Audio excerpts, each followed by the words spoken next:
So, welcome to Inviting Archetypes into Shift. This is going to be we're going to talk about shift, which is really great because as everybody who's live here with me, we've had some challenges as far as the live class. So we're going to shift today, and we're going to talk about that. I can use that as a really great example. Thank you, universe. So today's topics are going to be, I'm going to welcome you. There's always that quote that I like to have in the beginning. We're going to talk a little bit about me. What is shift? What is inviting shift? And then what are archetypes and how do they help when we're trying to make shifts in our life, right? And then maybe there'll be some truth bombs, dancing, and bonuses. So let's get started because we are running a little late now. So this is a big, long quote, and I really, really think it's fabulous. I love Carl Jung, and I love the way he thought about archetypes. But he talks about, well, let me just read it. Do we ever understand what we think? We only understand, the kind of thinking which is a mere equation, from which nothing comes out but what we have put in. And that is the working of the intellect, right? So that's how our brain works. But besides that, there is this thinking in primordial images, in symbols which are older than historical man, which are inborn in him from the earliest times and eternally living, outlasting all generations, still make up the groundwork of the human psyche. It is only possible to live to the fullest when we are in harmony with these symbols. Wisdom is a return to them.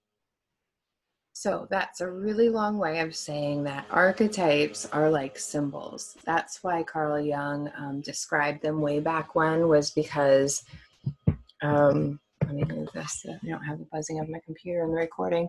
But he used them because there's roles, there's symbols in life that we can all relate to, right? We know what we think mother energy is. We might all have a slightly different version of that, but we know that it's like that nurturing part of us, right? That part that wants things to grow and wants to help things grow and be supportive. And there's the crone stage, right? The wise old woman. There's, if somebody's acting like a teenager, there's our adolescent, right? There's certain symbols of each of those life paths that kind of connect us to those roles, which is the important part. Okay. So logistics might be a little longer than an hour now that we started later. I'll do my best to still be done by 5. And then you can put questions in the chat, or you can, if you're watching the recording, you can email me at Christina@Christina-Smith.com. So this is me, Christina. So who am I? I am a life coach, a health coach, certified meditation teacher, but mostly I run a lot of workshops and classes and retreats around personal power and how we kind of take all of our personal power back.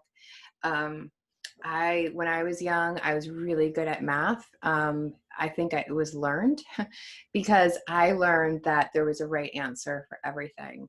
That's what I learned from my household. And it was really hard for me because when I was growing up, my inner wisdom really conflicted with the wisdom of my parents. As we're seeing right now with a lot of young people having political or whatever ideology that is different than their parents. And it was really, really hard for me because I was constantly telling my inner wisdom that was wrong, that was wrong, that was wrong. And then when I got into probably my early 30s is when I started discovering my own self. And then probably my late 30s is when I started really wanting to change beliefs. I started realizing that I had some core beliefs that just were not jiving with what I truly wanted. That if I really wanted this, I was going to have to believe in that, right? I couldn't just go and continue the same old actions and beliefs and get new results, right? Be able to become more of myself, more true to myself. So I had to make a lot of these shifts. So when we're talking about shift, that's where my experience comes from. And so several years ago, I wrote I wrote a book called Inviting Shift, and we talked about this. I talked all about what it means to invite shift, and that's what we're going to talk about now. So shift, I love definitions. I think words are important. I think their definitions are super, super important because there's a big difference between the definition and the connotation that we put with it. I love true definitions, so I look them up all the time. And so in Merriam-Webster's, right, it's move or cause to be moved from one place to another. So that's basically any change in our life. If we're talking about rites of passage, moving from child to teenager to adult to, mother to crone, all of those are all shifts. But we have shifts that are going on in our life every day. I have a shift that I want to watch less TV than I watch, right? So that might be a shift that I have to find something else to do with my time instead of just defaulting to being on the couch. That's the easiest thing, is to default to being on the couch and just plopping on some zombie noise, right? That's what I call it sometimes, because it can get me so sucked in. And then my husband will be like, "What'd you do?" And I was like, I don't even know what that was about. So it's such a waste of my time. So that might be one shift that I want to move from the couch basically to really doing other things that nourish me better. And I feel like we skipped something. Yeah, we did. Okay, good. And then so I looked up invite too, and tend to elicit a particular reaction or response or tempt someone to do something, right? So we're tempting shift and we're asking it, come on in. Because when we ask it to come on in, it sure is easier than if we wait for it to hit us on the head enough times, right? So all inviting shift is making choices that are more in alignment with what we want to have in our life. That's it. Right? And it's getting curious. Sometimes the first part of shift is discovering what that is. Like, what is it that's conflicting here? So each stage, there's 5 stages. Shift is an acronym. Each stage has choices we can make in order to better move the process along, right? And be okay in the process rather than panicking. I don't know if you're like me, but I've been in a lot of shifts before, and it got really, really scary when I couldn't see the light at the end. If you've ever had periods of depression or anxiety, or even just heartbreak or grief, where it felt so painful, like you thought it was never going to be anything else again. That's where I used to get. And so writing the book was actually medication for me, being able to see that there's an actual cycle to shift. And when I could see that cycle, I realized there's always a light at the end of the tunnel. We just can't see it at the beginning sometimes. So that's why this is really, truly important to me. So if you've ever learned the same lesson over and over again, maybe you keep dating the same type of person, or you keep sabotaging yourself when it comes to success, you just keep hitting your head on the wall, right? Or maybe there even could be relationships where there's conflict and it seems like every time you walk into the room, there's conflict, right? That's something you might want to shift. So why does this always happen to me? Those internal conflicts that happen, right? And we get them a lot. And there's something to shift there. So, or if you've had challenges making confident decisions, I've been there. I've had problems even choosing a shampoo because there's too much choice in our life. We invite shift to grow, basically, to make sure that we're doing it in a good, conscious way, rather than, dragging me down the road to do it. Because when we do that, there's a lot more damage to being dragged than just walking or meeting shift where it is. So we can really save ourselves a lot of those bricks and a lot of heartache if we can actually do the work. Not only that, we find those core beliefs that are underneath all the work, and then that'll help us in a lot of other conflicts that we're having in our life. So the S stage is the something ain't right. So this could be something that like maybe a relationship broke up. So obviously you know that the feelings happening to you are because that relationship broke up, right?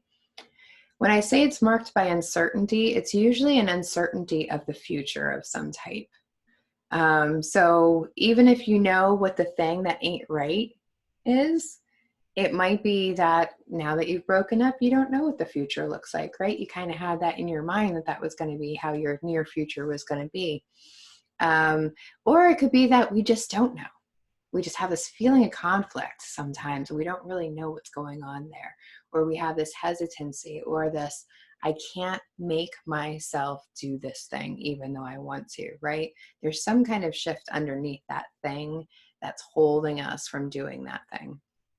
So we have to dig deeper.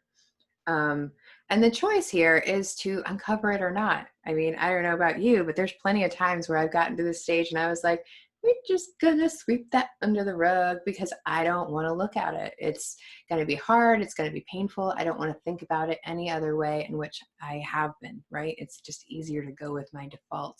So sometimes we choose to put it under there, and then what happens? Another brick falls on our head, we get that conflict again, something happens, right? We get miserable because we're in this stuck place and we're not moving anywhere. So that's the something ain't right kind of stage. And then we move into honing in and honoring. So usually when we can go, okay, fine, I'm going to look at this thing, I'm going to figure it out. That's when we get to the honing in and honoring, when we've at least admitted there is some type of issue, right? So honing in and honoring is all about curiosity and staying open. And those two things are probably two of the hardest things to do at the same time, to stay open and curious, right? Often when I want to be curious, I kind of want to shut myself down and just kind of be curious from like the people. I don't really want to see everything because I'm afraid. So honing in and honoring is about going deeper. It's about that inner wisdom, doing a lot of introspection. When does this feeling come up? What's going on for me? What parts of this don't I like? Asking ourselves all those really wonderful questions that will kind of help us go a little further. So usually here there is some discomfort though, because if you've been in my classes before, we've talked about cognitive dissonance. So cognitive dissonance is when we've held on to a belief so long that when information or even data comes that conflicts with it, we still can't let it go. We have to ignore all that other data and call it wrong because we do not want to crack that open or change the belief. So even if that's true, we still have that choice. Doing nothing is still a choice, just so we're clear. But how we get through this stage is to constantly do that curiosity, being open. What is the core belief that this feeling is connected to? What am I telling myself about this, right? Looking at all of those things. Because what we really want is this I got it or this aha stage, right? And this is when we've successfully uncovered some kind of big piece of information that we're like, oh, this makes complete sense. I have father issues, or, my father abandoned me, and that's why I pick up junky men that don't really care about me, that probably just leave me too, because that's the kind of, like, whatever that belief is underneath, that often it comes down to I'm not enough or I'm too much of something. So whatever that part is, that's we've uncovered it, and it usually feels great. If you've been to a Woman Within weekend, you get your big light bulb moment at some point, and you're like, oh, I get it now. This is all I have to do, right? And we celebrate because we're like, oh, we've changed, we've been empowered. But the truth is, that's just the information. And if you're like me, you can have all the information in the world, but applying it is even harder. So the next stage is actually the hardest stage of them all. This fear and fortitude stage is where we start implementing the shift, right? Like, it's great to know the truth about that, but it's even better when we act and make choices from there, right? So fear, fortitude, I even thought I should have added focused onto there, because focused is really what we need to be in this stage. It's a choice to stay focused on what we want. Yes, challenges are going to come up. As soon as we tell the universe, hey, I got it, I figured it out, I'm not going to do this anymore, the universe will come up and go, oh yeah, sure you ain't, right? So what will happen is we have to actually go and build more truths, right? So underneath, we have this core belief, whatever it was that we believed in the past. Maybe it was we didn't believe we were enough because somebody told us that. And then all of a sudden, we started looking for all the ways that we were not enough in the world. And now we have this big pile of 40 years, 40 some years for me, this big pile of things that are that have proved that true. You're right. I'm not enough. Oh, I failed that test. I didn't get the A. I, made a mistake there. I hurt a friend. I'm not enough. Right. I'm not enough. So we've made all this huge pile on this old belief. Now, if what I desire means that I have to start believing that I'm enough, I have to start being more confident in my own power. That means I need to find a new core belief. I need to look at, no, I am enough. And then I need to start focusing in on the world and seeing all the places where I am enough, where I am doing enough of whatever that thing is, that judgment that we have about ourselves. And that's the only way that we really make the shift, is by having more truths for the new belief than we do for the old. And that's transformation. That's the stage that we're aiming for, right? So in the transformation stage, um, most of the time we're making choices that are in alignment with what it is we actually want, right? If I want to lose weight and I decide to go keto, giving up sugar, I don't eat sugar most of the time. We don't have to be perfect to call it transformation. There's probably still some work there, sure. But most of the time, we make choices that are in alignment with whatever it is that we want, and we can feel slightly less challenged. Don't get me wrong, every once in a while, something big will come up, and you'll be like, oh, it's challenging my belief to think that I have patience. But, and we can get through it, right? The more truths that we have for that new belief means that the old belief is becoming false, an old narrative. So the choice at transformation stage can be like, oh, I'm all done. Yeah, I wish that's how it worked. What happens is that usually whatever that core belief is that we worked out in one area of our life, like let's say it's I'm not enough, and maybe with my friends or my relationships, I thought I wasn't enough, and I've worked on my relationships and I'm powerful in my relationships. But at work, suddenly someone tells me to change one thing about my project, and I'm like, oh, I must not be enough. That's where it starts showing up everywhere. And so the work is to continue that other cycle. Oh, okay, I see how this is showing up here too. And just being more curious about how can I go deeper, right? And how can I ensure that I've really built this strong belief up. And mind you, at this time, there's probably 100 shifts going on within you. We already have a shift from whatever age we are into the next age, right? From this experience to the next, that's a shift.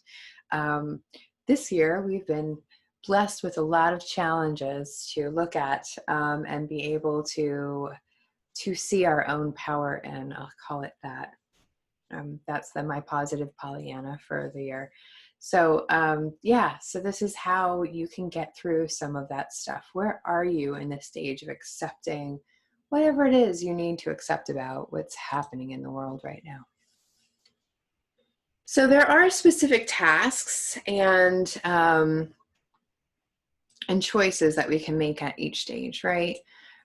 So I talked about some of them. We're going to talk about the archetypes, and we're going to talk about flags. And hold on one second. Let's just go to the archetypes. So this is just from the quote from before. It says primordial images, right? So when we think about people, there's general buckets that we put them in. As far as roles, I don't want to talk about racism or any of that stuff on this webcast, but whatever that box is, right? Oh, that woman's really a warrior. She's constantly focused, drives hard, right? Tries to get to her mission. Oh, that woman's a lover. She's always like light and connecting and happy to be with people and like almost needing that, right? And loves to just look at beautiful things. Like we have different ideas about what certain roles should be, right? A nurse should have good bedside manner and be able to organize things. Whatever the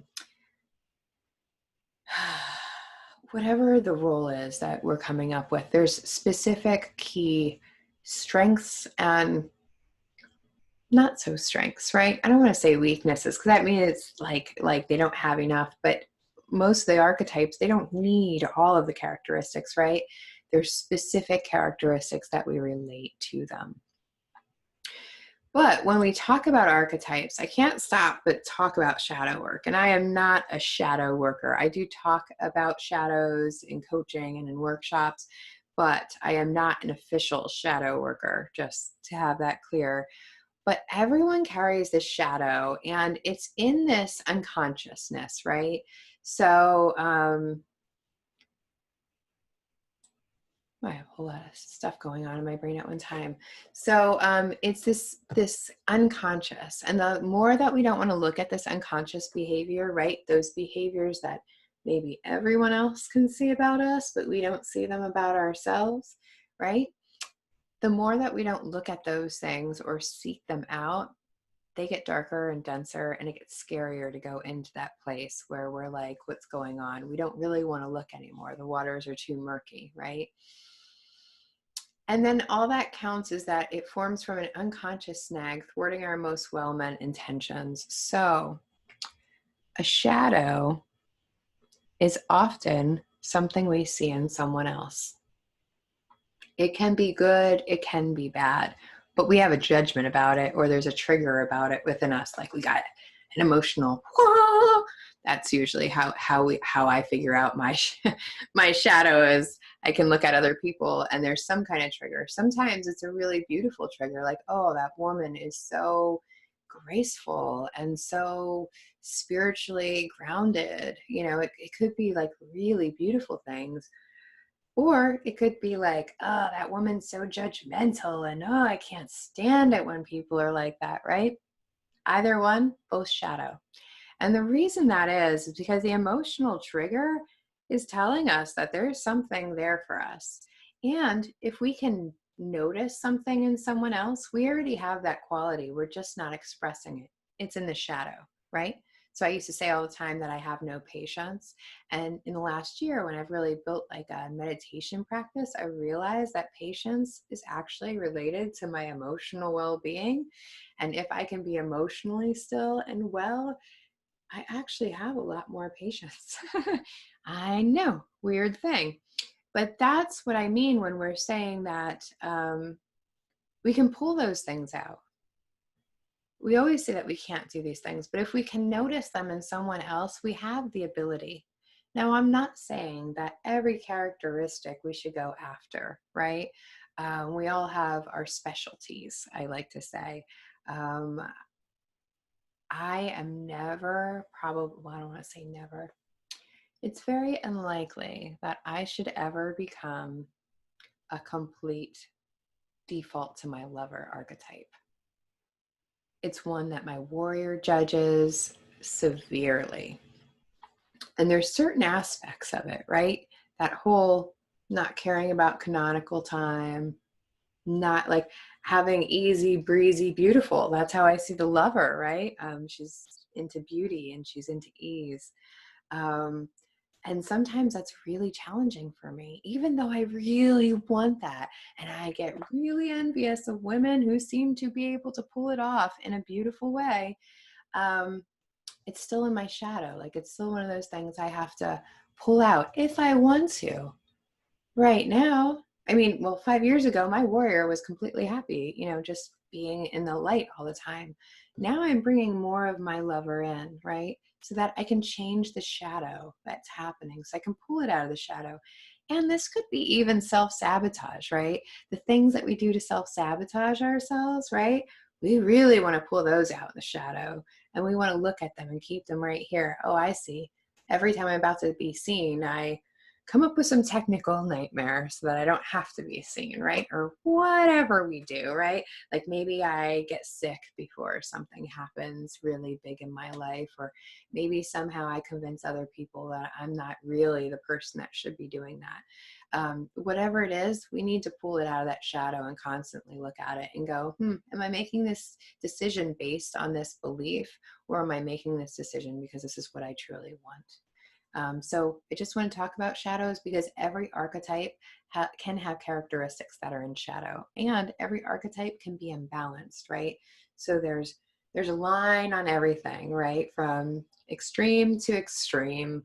For example, like our queen archetype, we can have a queen that gets stepped on and pushed around, or we go all the way to the other extreme where that queen is so strong that she's tyrannical and she's constantly yelling and blaming and, showing up in ways that maybe a queen doesn't necessarily want to show up, not as helpful to her people.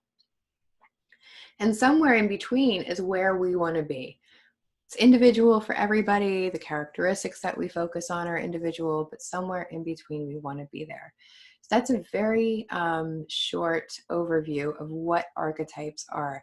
I'm going to take us through the different stages, and we're going to talk about how we can use our archetypes, not only just how we can use them, but how some of those unbalanced ones are showing up, and that's how we kind of know what stage we're in. But first, how archetypes help us embrace shift. There's a lot more ways that archetypes can help us in our lives. This is just to do with shift. Okay, so when we can use them to identify the energy that we're in, right? So whatever that archetypal energy is, we can start going, oh, why am I getting so caretakery over my husband, right? Why do I want to caretake him? And it could be that I have too much mother energy right now. Like I really want to nurture, smother something. And I can use that. Maybe I need to use it for myself. Maybe I could nurture some plants or my dog. But we can have a balance there. And then we can use them to shift the energy that we want. So for example, if I know I'm in my wounded child, I really need to pull on some strong mother energy, because that mother energy is going to be the one that shifts that wounded child energy, right? I need to bring that nurturing side out that goes, it's okay, I hear you're hurt. How can I help you? What is it that you need? What can we go do to unwound you, or to actually, bring you back to a more balance? Each archetype has different skills, and at different parts of the shift, different skills are very useful. We don't need the same skill to hone in and honor as we do in the fear and the fortitude, right? Those are two different skill sets. Sometimes they're not, they can cross over, but I'm going to give you some examples of how I've used them. Again, we can see how balanced or healthy our energy is, right? Is this queen showing up as we want her to? Or, I mean, it's great that we're in our queen energy maybe, but maybe that queen energy could be tweaked a little bit so that we're actually showing up as we want to. And then they keep us looking deeper. So again, like Carl Jung says, with the images and symbols, we can easily identify things that aren't so tangible. Like I was saying earlier, I love the fact that I don't do math for a living, even though everybody told me, you're so great at math, you have to go do math. The 2 + 2 = 4, like everything that can be known for sure is kind of boring to me. Even though it's safe and secure, it's still boring to me. It's not very interesting. I love these topics where there's like all this intangible stuff that we kind of have to look at. And so that's why I love archetypes, because there's no one right answer. They're all right for us, and they all give us wisdom. That's the important part. They're giving us wisdom for the different cycles. Hello, go to the next one. Okay. So when it comes, hold on, we start with S, right? So when it comes to the stages of shift, the first one was something isn't right or something ain't right. I didn't really grow up in the South, but I like the word ain't. The flags that show up, something isn't right, again, without the archetypes, we would be feeling conflict usually. There's often stories of us telling ourselves that we're stupid, not enough, makes bad decisions, whatever those negative things, that's what usually happens. And when we're telling ourselves like spirals of negative things, that's often our wounded child, and that's relating back to a core wound of ours. Trying to think of a core wound of mine that I can give you an example of. Well, for example, if a woman is what we call, or what I've heard people call needy, right? Feeling needy or smothering. That's usually a child that just is feeling like they want that energy, right? Or wounded child might be that I'm showing up angry all the time, wanting to throw things. That's a very familiar one. Or it could be like our rebellious teenager, right? So our adolescent is supposed to be a little rebellious. However, usually they're being rebellious in a way that's like, I am deciding who I am so I can separate. There's other times where they're being rebellious and they're actually hurting themselves, right? There's unhealthy rebellion. So that's what I mean. Like we might start doing things that are really unhealthy for us, that we're going so far away from the norm that it's just about the norm. It's not really about what we want. The indecisive queen. That was me at one point too. Not being able to make a decision, or for our vision, for even for everyday things, whatever that is. Our visionary needs to be able to make decisions. So how we can manage it, something ain't right. I want you to hear that you can use the crone and the sage all the way through the shift.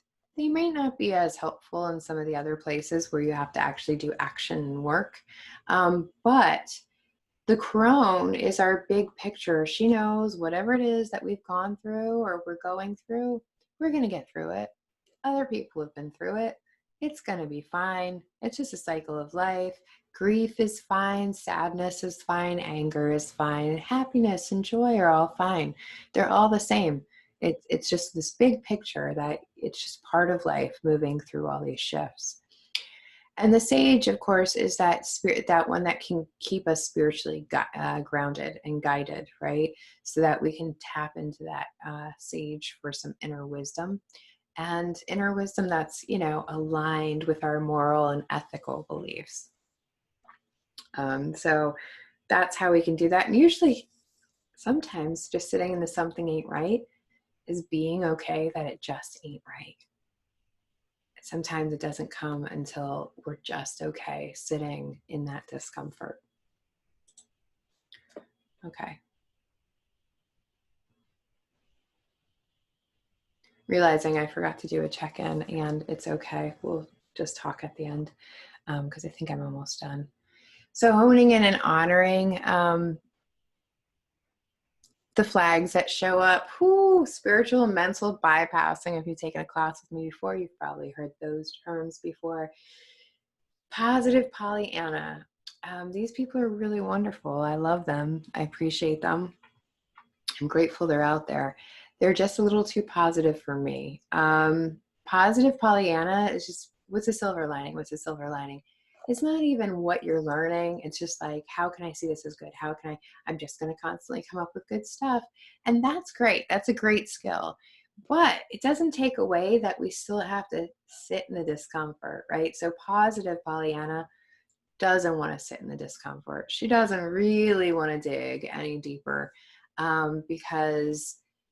because she just wants to bypass it. Oh, it's okay. God's going to take care of everything. God's going to take care of everything. And again, if that works for you, that's great. But I do believe that the universe takes care of everything. Like everything does work out. There's a difference between looking at it, doing the work, or sweeping it under the rug and going, it's okay, somebody else is going to take care of that, right? There's still work for us to do, even if though we're going to get through it.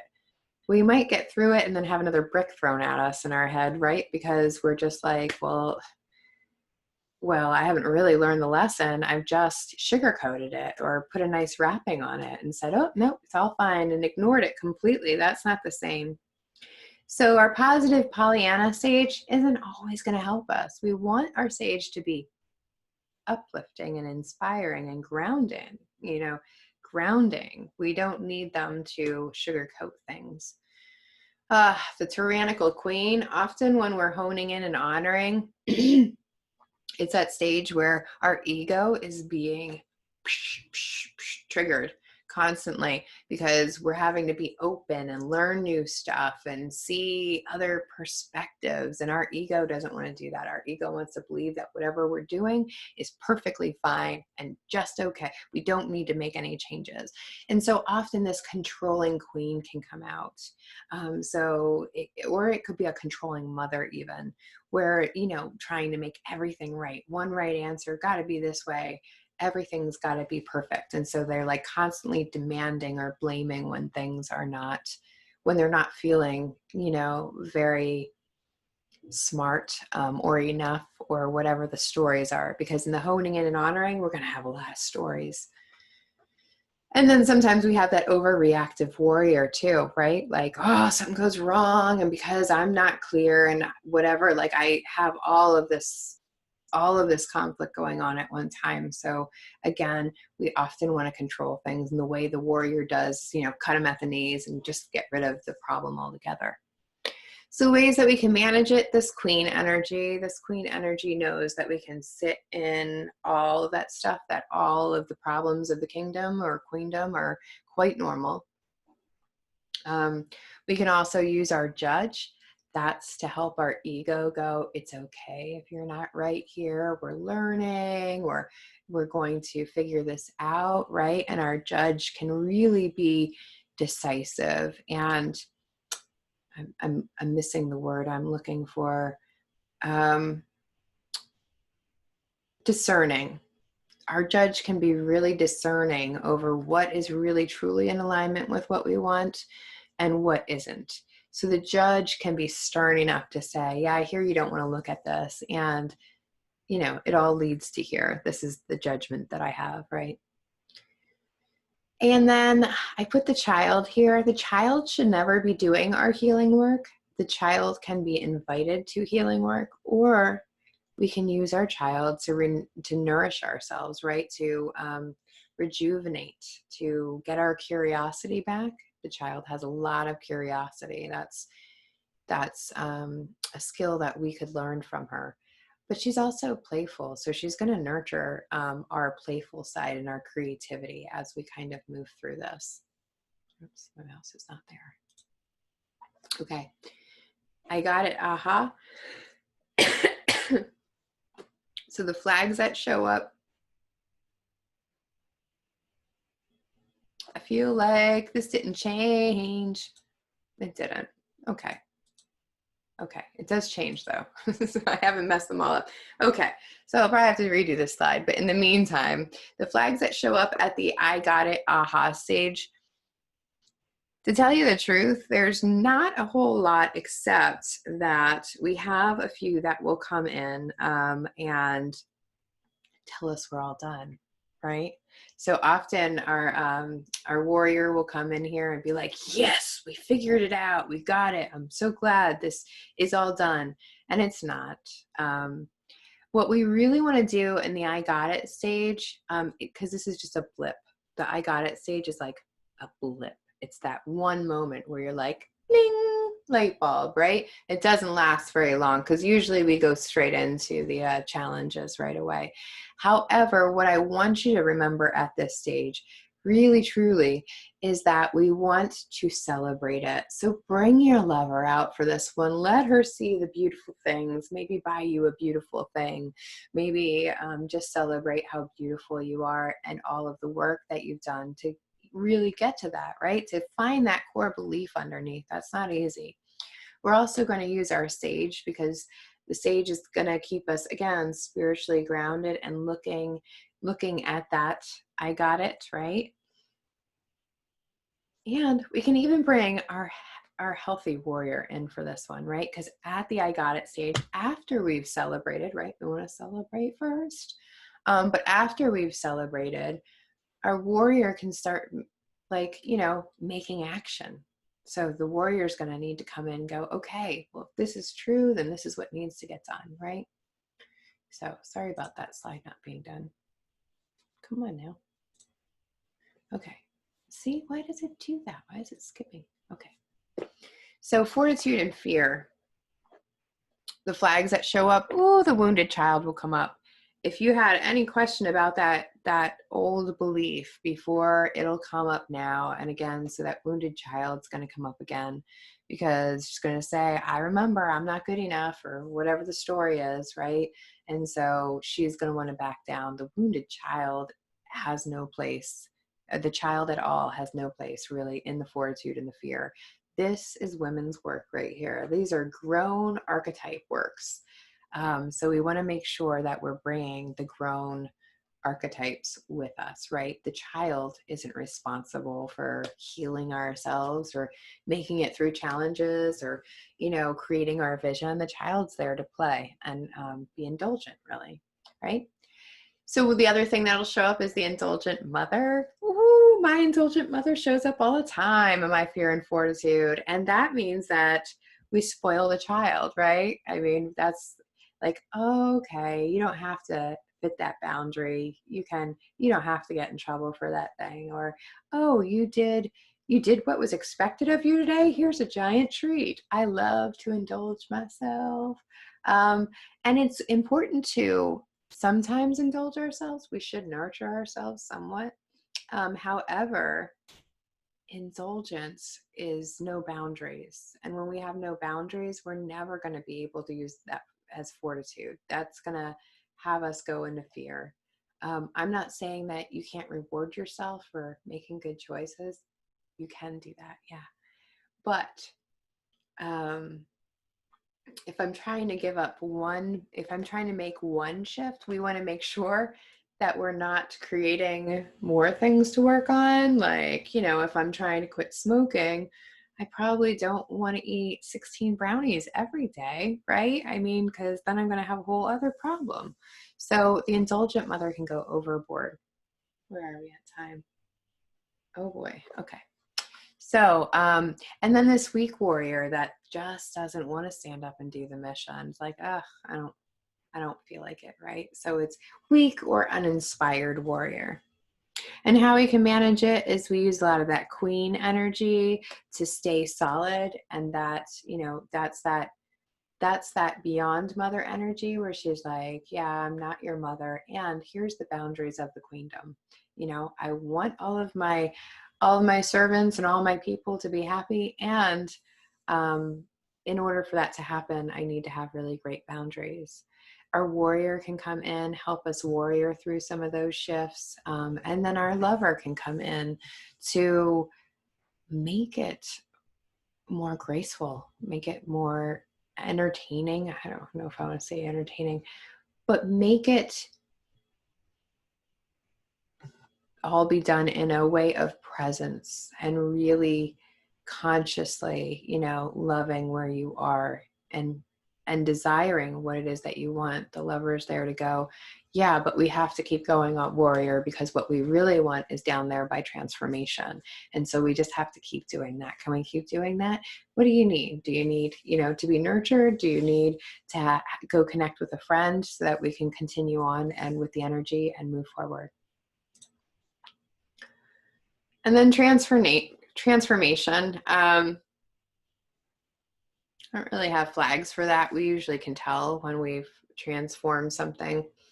Doesn't mean that we can't fall back into fear and fortitude, right? How many people have quit smoking and then years later gone back to smoking? So it doesn't mean that we can't go backwards. We definitely can. But it might be the start of a whole new phase where we could be looking like, okay, well, I found out the big reasons why I continue to smoke, but maybe there's some other core beliefs or stories I'm telling myself that are related or completely separate that are really stopping me from not going back to it, right? And then how we manage transformation, you know, the sage, the queen, and the crone, those three will find whatever it is we should be working on next. They usually are the three that the conflict comes up for, right? Those higher wisdom archetypes. I don't know. That feels so judgmental. They just have a different, it's more of a sacred wisdom, I guess, that are amongst the three of those, where it's really they can feel, but their feelings don't interrupt their wisdom. Yeah. So those are the three.